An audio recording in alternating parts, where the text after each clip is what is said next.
the a-hole for not pretending to be the father of my friend's baby? I, 20 male, have a friend from uni, 21 female, who is pregnant. Her mother and sisters are throwing a gender reveal for her. Her mother and stepfather are basically demanding that the father of the baby attend. When she announced her pregnancy, her family were not happy. One of the stipulations that her stepfather had if he was to support her and the child financially was that the father had to be involved to some extent with expenses, etc.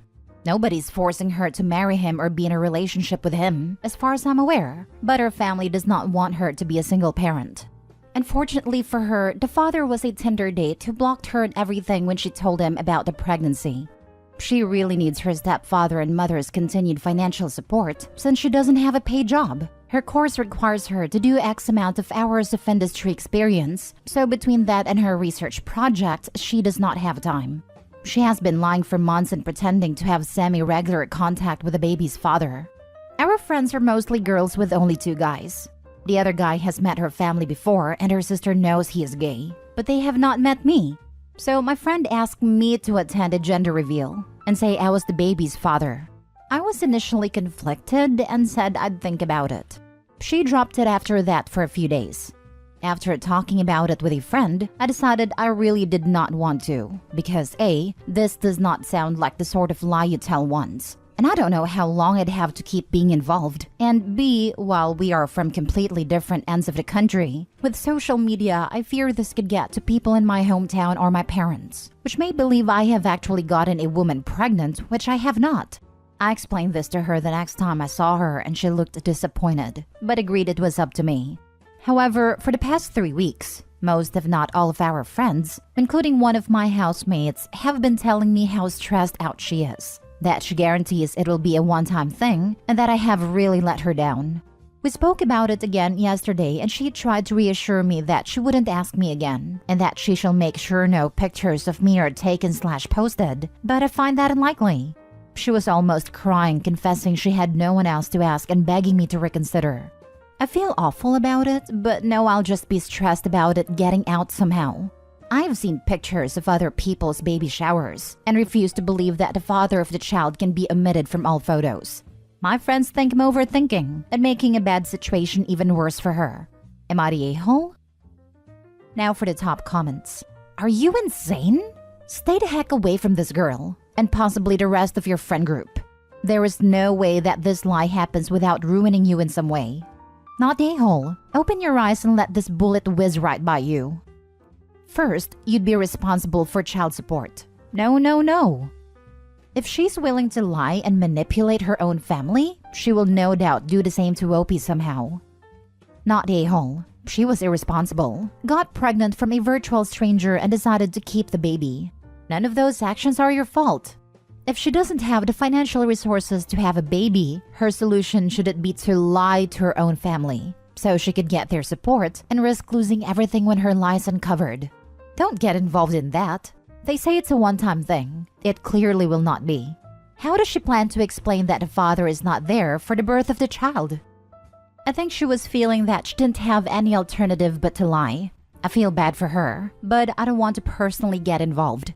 As for that, I have no idea how she plans to explain the father's continued absence for anything, including the birth. You covered points A and B. Permit me to cover point C. Loudly. C, they will try to put you on the hook for child support. Are you nuts? Say no, then block and run. Oh, and be ready for a DNA test when she names you anyway. Not the a-hole. I do fear that that is why the stepfather wants to meet with the father of the baby. My friend says no one will want to discuss something that serious at a party, but based on what I've heard about her stepfather, that is unlikely. No, that is exactly why they want to meet you. They want your name and information, so they can get you on the hook for child support. I guarantee this will not be a one-time thing and will turn into a dumpster fire like a bad sitcom. She's not thinking clearly because she's so desperate and is not thinking about the long-term consequence of naming you the father. But after he has your name, he could do lots of things to get you to take responsibility, like harass you, get an attorney involved, contact your family, and contact your employer. You also know your friend is too spineless to stand up for you, so it's just a trap. Next story. Am I the a-hole for revealing why I rejected a promposal nearly 10 years ago? I, 27 female, attended school in the UK. Toward the end of our final year of school when we turn 18, our schools organized something called a formal, which I suppose is a bit like a prom without the romantic aspects, as you're not expected to go with anybody. And the idea of promposals generally isn't something that's done here. Nearly 10 years ago, I was preparing to leave school. I found out that not only did a boy in my class have a massive crush on me for years, but he was planning one of these massive promposals that are often done at proms. He had always been a horrendous bully to me. He would go from calling me hideous and claiming that I would die alone and unloved, to stealing my friends' phones to get my number, or sneaking up behind me and cutting out strands of my hair to keep, or going as far as to find my house through my father's distinctive car. Naturally, when the day for his promposal came along, he came out with a sign in front of the entire school, and I bluntly said no and walked away. I don't like confrontation or arguments, but I had no intention of sparing his feelings after all he had done, and I was honestly just uncomfortable and wanted to leave. He badgered me until the day I left school for turning him down and being heartless. His friends did the same, but I didn't care. I recently met one of his old friends in my old town. I went to the business where one of them was working, and he kept bringing this up, saying that my bully had gotten depressed after we left school and hadn't dated at all because he was embarrassed from the rejection and was still hung up over me. He kept asking me why I felt it was okay to reject him like that over some nasty words, and if I was really that petty. I got sick of it, so I told him. Turns out that because all of these creepy things had happened within the classroom, he hadn't seen them, nor even heard of them happening. His friends and my other bullies within the class were covering for him. The friend abruptly left without a word, but apparently the gossip did rounds. Now the friend group is divided in two. Many of those who didn't know are angry with him for lying, and angry that their other friends hid what was happening, as they think it went too far. The others are angry with me for airing his dirty laundry. His parents apparently also know now, and they're angry that he had their sympathy through lies, and now know that he practically stalked me. Which brings up questions about whether they want him to take over the small farm versus a younger brother. I wonder if I should have just let his friend be mad at me. I'd probably have never seen him again anyway. I didn't know that he would tell anyone, as he'd never been one for gossip that I knew of. But I also didn't expect this to potentially ruin the life of someone I haven't seen for nearly a decade. Am I the a-hole for telling his friend the truth about what happened? The others are angry with me for airing his dirty laundry. Oh well, let them be. You didn't dirty the laundry. You're just refusing to whitewash it. Dude was a stalker and a bully. Now everyone knows the truth. Not the a-hole. Plus, it is not like Opie was a bystander gossiping about why so-and-so rejected bully dude a decade ago. Opie was talking about what her bully had been doing to her for several years. She was talking about her own life. It is not her fault that talking about a deeply unpleasant period of her own life paints a bad picture of him. Victims are far too often tasked with sparing a bully's feelings, when those same people didn't at any point think the victim's feeling mattered. Looks like you forgot to block some a-holes. You should see to that.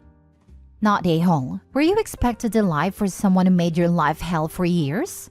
How could possibly have known that everyone would find out, and even if you did, that changes nothing. He chose to do what he did all those years ago, and now is getting found out for being a creep and a bully and lying to all his friends. And that's somehow your fault?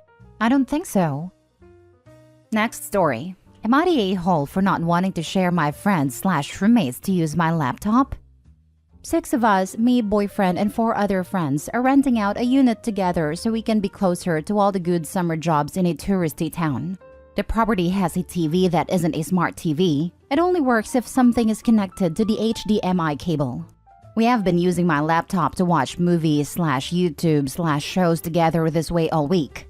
I just started training at my summer job, and they are demanding to know my laptop password so they can keep watching movies while I'm at work. I've tried to explain that I have very personal things on my laptop. Discord and Messenger auto-start and have notifications, and I'm logged into all my accounts in my browser. They're extremely offended by this and say that I don't trust them and think they will snoop or go through my stuff or read my messages. I don't think they would intentionally snoop. I just don't want them accidentally seeing anything personal without me in the room. Now, everyone is mad at me because they can't use the TV if I'm at work. I've told them to just get a Chromecast or something, and they're acting like now they have to buy it. Since I'm an a-hole, I don't trust them. Am I the a-hole? Not the a-hole. How is it possible that only 1 of 6 young adults in an apartment has a laptop? I don't know where you are, but I just looked on Best Buy and they've got a 24-inch smart TV for $70. Surely the people who want a smart TV can come up with that money and leave your private laptop alone. We don't live in this area. We came here for 3 months because it's a beach town and the businesses hire extra help like crazy around this time. And the vacation goers tip really well. I'm the only one that brought a laptop. The others only brought their phones. I suggested ordering a Chromecast and they're still mad that they would have to get something else that isn't the laptop I already brought. Not the a-hole. They need to get their own laptop. I access my banking and credit card accounts through my laptop. No is no. Not the a-hole. You don't want something to pop up. That's none of their business. They can get their own TV doohickey. Not the a-hole. That's a weird demand from people who don't own a laptop. Even if there wasn't personal information you're worried about, it doesn't belong to them. If you wanted, you could make a guest login on your computer for them to use, but I personally don't lend out my electronics because of the risk of damage. While they may not drop it, they could misuse the battery, like charging incorrectly. The oils on fingers degrade the paint on keys, general dust, food crumbs, how hard they're hitting keys can make them stick. Just know. Roku is cheap unless you cast from your phone, so they can easily do that between 4 to 5 of them. It's absurd they're so upset about this. Also, they have streaming on their phones.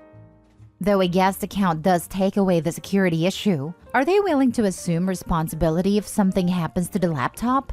If they're so upset about getting a $30 Roku dongle, imagine how much more hassle it will be if the laptop is damaged.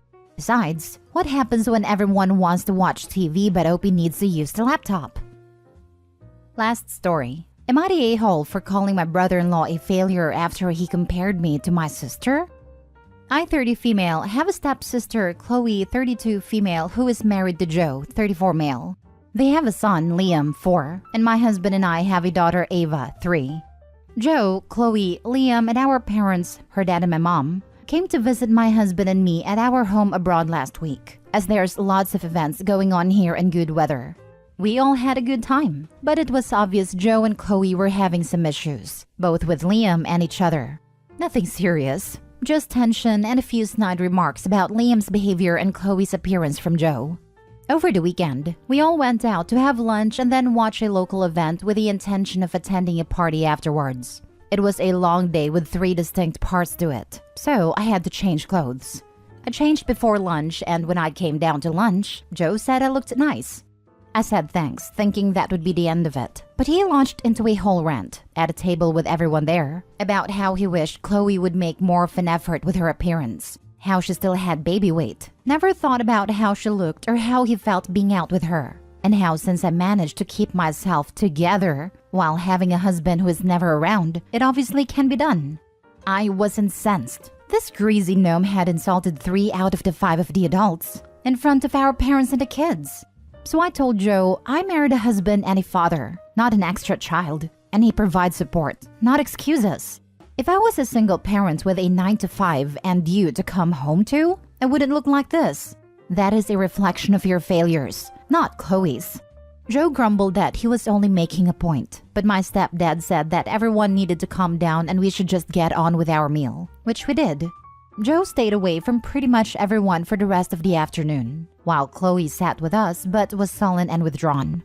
When I tried to talk to her about what happened, she blew up at me saying I insulted her and Joe's situation with the way I spoke to him. I said I never intended to embarrass her unlike her husband, and that Joe had insulted me too, by turning me into some archaic fantasy. Chloe was still angry and said I had proven his point, and made it worse by making her look like she was married to an idiot, and I should have just brushed it off. I gave up trying to talk to her, and the rest of the trip was awkward between us. My parents say I'm not the a-hole, but my husband says I sort of was. He absolutely supports everything I said, but agrees with Chloe that by defending myself, Chloe became collateral damage. I don't think I'm in the wrong, because what Joe said was weird and demeaning, and it did involve me. It's not like I gave some unsolicited or untrue response. That said, some of my friends also think I should have just let it go since I was the most insulted party. Not the a-hole.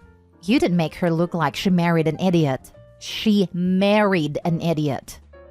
Came to say exactly this. Chloe isn't mad at you. She's mad that she can't keep hiding her giant waste of space husband. And she's mad at herself for not doing anything about it.